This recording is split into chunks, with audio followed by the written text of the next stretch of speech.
Hello friends, welcome back to Santosh kitchen.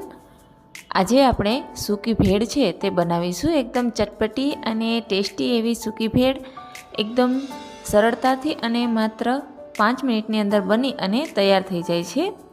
તો ચાલો બનાવવાની આપણે હવે શરૂઆત કરીએ।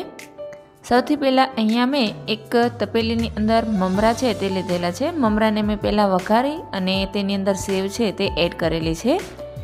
તો આપણે અહીંયા સેવ મમરા છે તે લઈ લેવાના છે। મેં 2 વાટકી જેટલા સેવ મમરા લીધેલા છે। હવે આપણે તેની અંદર થોડા વેજીટેબલ છે તે એડ કરી દઈશું। અહીંયા મેં એક નાનું ટમેટું છે તે કાપીને લીધું છે। કાચી કેરી છે તે એડ કરી દઈશું। ઉનાળાની અંદર કાચી કેરી છે તે ખૂબ જ સારી હોય છે, તેથી તે એડ કરવી। અને થોડા કોથમીર અને એક નાની ડુંગળી છે તે આપણે તેની અંદર એડ કરી દઈશું। પછી અહીંયા મેં પીસેલા ચણા છે તે 2 ટેબલસ્પૂન જેટલા લીધેલા છે। 1 ટેબલસ્પૂન જેટલા દાડમના દાણા અને સેવ છે તે એડ કરી દઈશું। અહીંયા ઝીણી છે નાયલોન સેવ આવે છે તે મેં લીધેલી છે। પછી આપણે તેની અંદર ગ્રીન ચટણી છે તે એડ કરી દઈશું। જો તમારે આ ચટણીની રેસીપી જોવી હોય તો મેં ડિસ્ક્રિપ્શન બોક્સની અંદર આપી દીધેલી છે।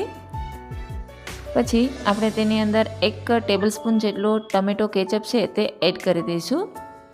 અહીંયા થોડું ચપટી જેટલું મીઠું છે તે એડ કરવાનું છે। અહીંયા ચટણી છે તે એકદમ તીખી છે, તેથી હું લાલ મરચું છે તે એડ નથી કરતી। જો તમારે વધારે તીખું જોતું હોય તો તમે લાલ મરચું છે તે એમાં એડ કરી શકો છો। બધું બરાબર રીતે આપણે મિક્સ કરી દઈશું। અહીંયા વાસણ છે તે થોડું ઊંડું લેવાનું છે, જેથી આપણે તેને સારી રીતે મિક્સ કરી દઈએ। બધું છે તેને એકદમ સારી રીતે મિક્સ કર્યા બાદ આપણે હવે ઉપરથી તેની અંદર લીંબુ છે તે એડ કરવાનું છે। લીંબુ છે તેને ઉપરથી એડ કરીશું। એડ કરી અને ફરીથી આપણે તેને સારી રીતે મિક્સ છે તે કરી લેવાનું છે।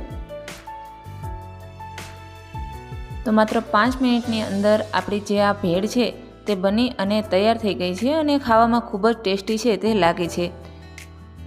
કોઈ પણ પ્લાન વગર અચાનક પણ આપણે આ ભેળ છે તે બનાવી શકીએ છીએ, કારણ કે ઘરમાં રહેલા ઇન્ગ્રીડિયન્ટ્સથી જ આપણે આ ભેળ છે તે આસાનીથી બની જાય છે। તો તમે પણ એક વખત જરૂરથી ટ્રાય કરજો।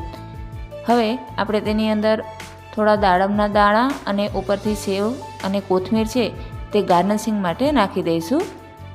તો આપણી ચટપટી અને ટેસ્ટી એવી ભેળ છે તે બની અને તૈયાર થઈ ગઈ છે। તો તમે જરૂરથી ટ્રાય કરજો। અને હા, જો તમે હજી સુધી મારા ચેનલને સબસ્ક્રાઈબ નથી કર્યું તો જરૂરથી કરી લેજો, જેથી કરીને આવા ચટપટાઈ રેસિપીના વિડીયોઝ છે તે તમારા સુધી પહોંચતા રહે। Thank you for watching.